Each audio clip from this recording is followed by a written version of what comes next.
برادران ملت اسلامی، السلام علیکم ورحمۃ اللہ وبرکاتہ۔ الحمد للہ الحنان المنان الذي خلق الانسان وعلمه البيان، والصلاة والسلام على رسوله سيد الانس والجان وعلى آله وصحبه ذوي الخير والإحسان، اما بعد فأعوذ بالله من الشيطان الرجيم، بسم الله الرحمن الرحيم۔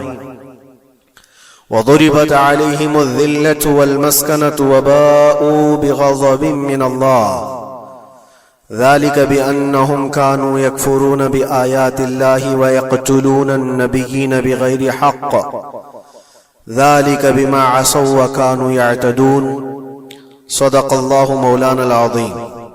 بارگاہ رسالت مآب صلی اللہ علیہ وسلم میں درود پاک کا ہدیہ پیش کر لیں۔ اللہم صلی علی سیدنا و مولانا محمد معدن الجود والکرم وآلہ واصحابہ الکرام وابنہ الکریم وبارک وسلم صلاة دائمتا سرمدا ابدا۔ اقبال نے کہا ہے، ستیزہ کار رہا ہے ازل سے تا امروز، شرار ابو لہبی سے چراغ مصطفی۔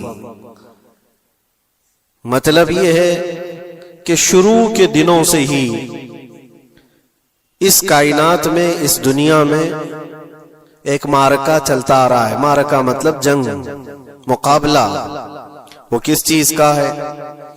اقبال کہتا ہے ستیزہ کار رہا ہے ازل سے تا امروز، شروع سے لے کے آج تک ایک مقابلہ چلتا آ رہا ہے۔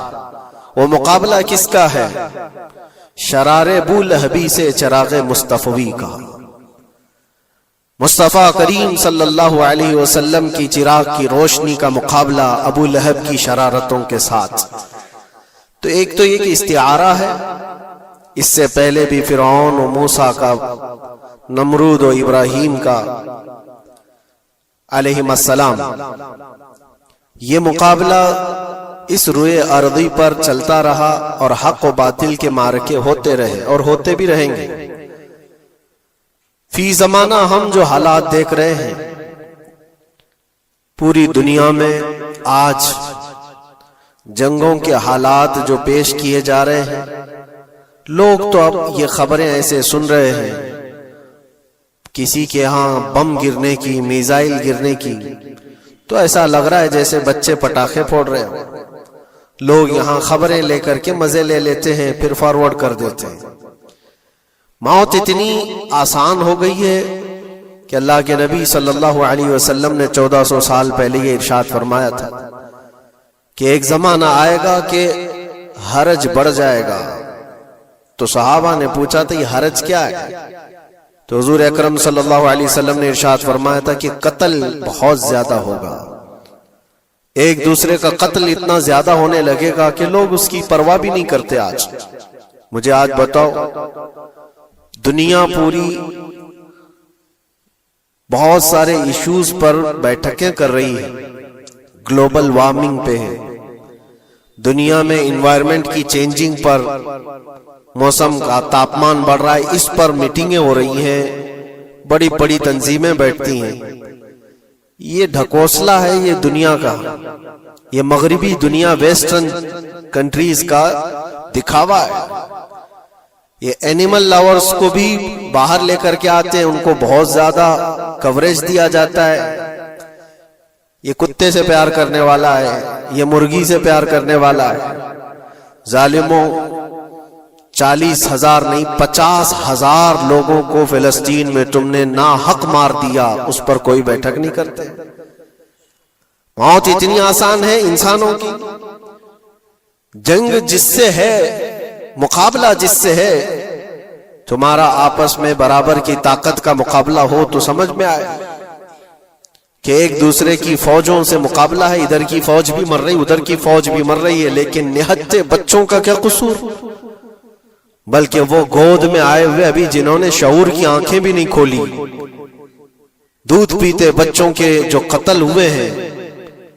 تاریخ میں آپ نے پڑھا ہوگا فرعون نے 12,000 بچوں کا قتل کیا تھا، صرف اس گمان سے کہ اس نے خواب دیکھا تھا بنی اسرائیل میں ایک بچہ پیدا ہوگا جو اس کی سلطنت کو ہلاک کر دے گا۔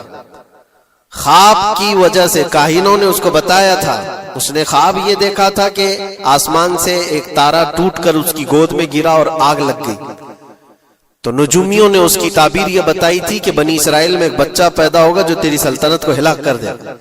اس ڈر سے بنی اسرائیل میں جو بھی بچہ پیدا ہوتا اس کو قتل کرتا تھا۔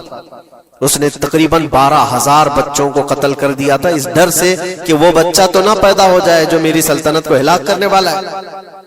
اور وہ موسیٰ علیہ السلام تھے، پیدا بھی ہوئے اور فرعون کے گھر میں ہی پلے۔ اللہ کا نظام ہے۔ لیکن میں یہاں اس لیے بتا رہا ہوں، فرعون ظلم میں پوری دنیا میں مشہور ہے۔ وہ عورتوں کو بھی ظالم اس طرح سے مارا ہے کہ جس کی تاریخ میں مثال نہیں ملتی۔ لیکن میں نے اپنی زندگی میں دیکھا، آج کے زمانے میں اسرائیل نام سے ایک ناجائز حکومت پر قابض شخص نے 12,000 نہیں 50,000 لوگوں کو سال بھر میں قتل کر دیا۔ یہ تاریخ کا بھیانک چہرہ ہے۔ آج لوگ اس کو ہلکے میں لے رہے ہوں گے، نیوز والے ایک طرفہ رپورٹ کرتے ہیں کیونکہ ان کو ان کے باپ داداؤں سے ڈر ہے، جہاں کی یہ کھاتے ہیں وہاں کی یہ گاتے ہیں۔ لیکن بعد کو یہ سچائیاں جنریشن میں منتقل ہوتی رہیں گی، کبھی تو آئے گا کوئی انصاف کی نظر رکھنے والا۔ اور انسانیت کا قتل کتنا بڑا قتل ہے، ایک شہر کے 50,000 لوگوں کو قتل کر دینا، اور ایسے کہ وہاں کی عمارتیں پورے راکھ کے ملبے میں چلی گئی، صدیاں لگ جاتی ایک شہر کو بسنے میں، ایک گھر کو بنانے میں آدمی کی اپنی زندگی گزر جاتی ہے۔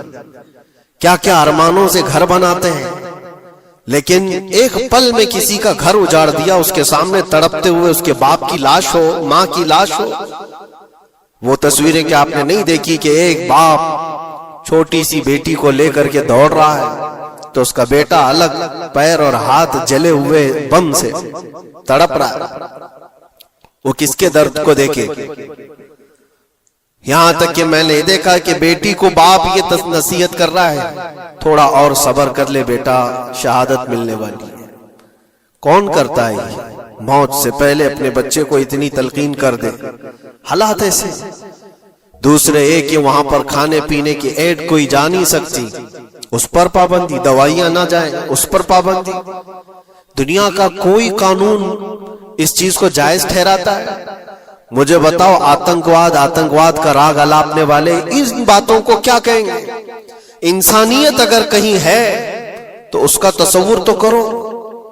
کسی کے فنڈامنٹل رائٹس ہوتے ہیں، بیسک رائٹس ہوتے ہیں، کھانا پینا یہ اس کا انسانی حق ہے۔ دشمنی تم سے جن کی ہے ان کے ساتھ مقابلہ کرو، عام شہریوں کے ساتھ نہیں۔ مخبر صادق رسول اکرم صلی اللہ تعالی علیہ وسلم کی تعلیمات دیکھو، جہاد کو لے کر جو پروپیگنڈا تم پھیلاتے ہو اور ہر چیز کو جہاد کا لفظ دے کر کے ایک ایسا نیریٹو کریٹ کرتے ہو کہ لوگوں کے دماغ میں ایک پروپیگنڈا پھیل جائے۔ آؤ میں سناتا ہوں، رسول پاک صلی اللہ تعالی علیہ وسلم جب صحابہ جہاد میں جاتے تو ان کو کن باتوں کی تلقین کرتے تھے؟ سب سے پہلے مجاہدین صحابہ سے کہتے جس جگہ تم جا رہے ہو مقابلہ تمہارا جن کے ساتھ ہے انہی سے مقابلہ کرنا، جو تمہارے خلاف تلوار اٹھائے اس کے خلاف تم تلوار اٹھاؤ، اور راستوں پر بیٹھے ہوئے بوڑھوں کو ہاتھ نہ لگانا، کسی عورت کے ساتھ چھیڑ چھاڑ نہ ہو، حاملہ عورتیں اگر قید میں آ جائیں تو انہیں چھوڑ دینا۔ یہ حضور پاک صلی اللہ علیہ وسلم کی تعلیمات ہیں۔ حتیٰ کہ رسول کریم صلی اللہ علیہ وسلم نے یہ فرمایا جس شہر میں تمہارا غلبہ ہو جائے، تم غالب آ گئے وہاں کی فوج پر، تو وہاں کے رہنے والوں کے بچوں کو نہ ظلم کرنا، ان کو نہ پکڑنا۔ پھر تعلیمات میں یہ ہے وہ چاہے جس مذہب کے بھی لوگ ہیں ان کے معبدوں کو، ان کی عبادت گاہوں کو ختم نہیں کرنا، ان کی عبادت گاہوں کو توڑ پھوڑ نہ کرنا جس شہر میں تم جا رہے ہو۔ یہاں تک کہ حضور اکرم صلی اللہ علیہ وسلم کی تعلیمات تو دیکھو، حضور یہ تک فرماتے تھے مجاہدین صحابہ کو کہ جس شہر میں تم جا رہے ہو وہاں کے درختوں کے پتے بھی نہ اکھاڑنا، درختوں کو بھی نہ نقصان پہنچانا۔ جنگی تعلیمات کو آج کوئی نظر میں نہیں رکھتا ہے۔ دنیا کہتی ہے کہ جنگ کے دوران بھی کچھ اصول ہوتے ہیں لیکن کوئی اصول نہیں. ہم نے دیکھا ہے جس کی طاقت ہے اس کا بول بالا ہے. یہ دنیا ان کے خلاف کبھی کوئی بات نہیں کرتی. آج سے تقریباً 20 سال پہلے بھی عراق کی کیا حالت تھی آپ نے دیکھا ہوگا. ایک جھوٹے پروپیگنڈے کی وجہ سے پورے عراق کو تباہ کیا گیا. آج تک وہ سنبھل نہیں پایا.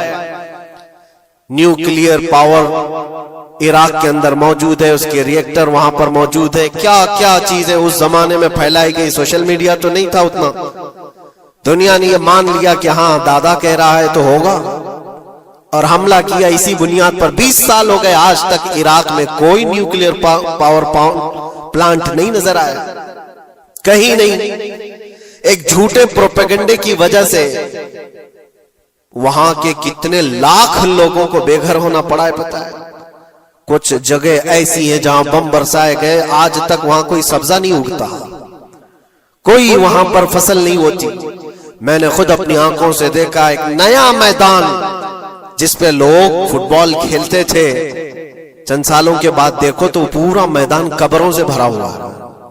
قبریں ہیں وہاں پر, پوری قبریں. لوگوں کو جنازہ اٹھانے کے لیے لوگ نہیں ملتے. موت اتنی عام کر دی گئی تھی. ان باتوں کو کوئی کہتا ہے؟ آپ نے سنا کبھی ابو غریب جیل کے متعلق؟ قیدیوں کے ساتھ جو وحشیانہ سلوک کیا ان گوروں نے, اللہ کی پناہ, بہت سخت قسم کے. دنیا میں بدنام زمانہ جیل اس کو کہا جاتا ہے. ہر طرح کی وہاں پر قیدیوں کے ساتھ آزمائشیں ہوئی, ہر طرح کی. ان پر کتے چھوڑ دینا, ان کی شرمگاہیں کاٹنا, ان پر پیشاب کرنا, ہر چیز جو انسانیت سوز ہے, انسانیت کو جلا دینے والی, یہ ساری حرکتیں کی گئی. دنیا خاموش ہے اس سلسلے میں. کیوں؟ سپر پاور کے 1000 گنا بھی ہضم کر لیے جاتے ہیں. چھوٹا ملک یا غریب آدمی کوئی بات کرے تو سارے اس پر ٹوٹ پڑتے ہیں. آج میں ایک چیز آپ کو بتانا چاہ رہا ہوں کہ یہ کوئی نئی چیز نہیں ہے جو ہو رہی ہے آج دنیا میں. یہ پھیلنے والی ہے اور قیامت کے قریب ہم آ چکے ہیں. ہو سکتا ہے دنیا پوری جنگوں کے لپیٹ میں ہو, جو رسول پاک صلی اللہ علیہ وسلم نے ارشاد فرمایا قتل اتنا بڑھ جائے گا کہ 100 لوگ ہوں تو 99 مر جائیں گے, 1 بچ جائے گا. قتل اتنا بڑھ جائے گا. یہ جنگ کی آگ ہو سکتا ہے آس پاس سب پھیل جائے, جس کی وجہ سے اس وبا میں, اس بلا میں سب ملوث ہونے لگ جائیں گے. اور ایک بات یہ بھی یاد رکھو, چاہے جیسی بھی حکومت, تاریخ پوری اٹھا کر کے دیکھنا, ظلم کے بعد جو غرور و تکبر میں آ کر فرعون بننے کی کوشش کرتا ہے, اس کا انجام اللہ تعالیٰ بہت بھیانک فرماتا ہے. بہت بھیانک انجام ہوتا ہے. اب کے ظالم بھی اپنے انجام کے بہت قریب آ چکے. انہوں نے ظلم اتنا کیا ہے, وہ بچوں کی آہیں, وہ عورتوں کی چیخیں کیا بارگاہ رب العزت میں نہ پہنچی ہوں گی؟ رب تبارک و تعالیٰ خود فرماتا ہے سَيَعْلَمُ الَّذِينَ ظَلَمُوا أَيَّ مُنْقَلَبٍ يَنْقَلِبُونَ. ان قریب ظالم یہ دیکھ لیں گے کہ کس پلٹی میں اللہ تعالیٰ انہیں گرانے والا ہے. جو جال وہ اپنے دشمنوں کے لیے بنتے ہیں, اللہ تعالیٰ اسی جال میں ان کو پھنساتا ہے. آج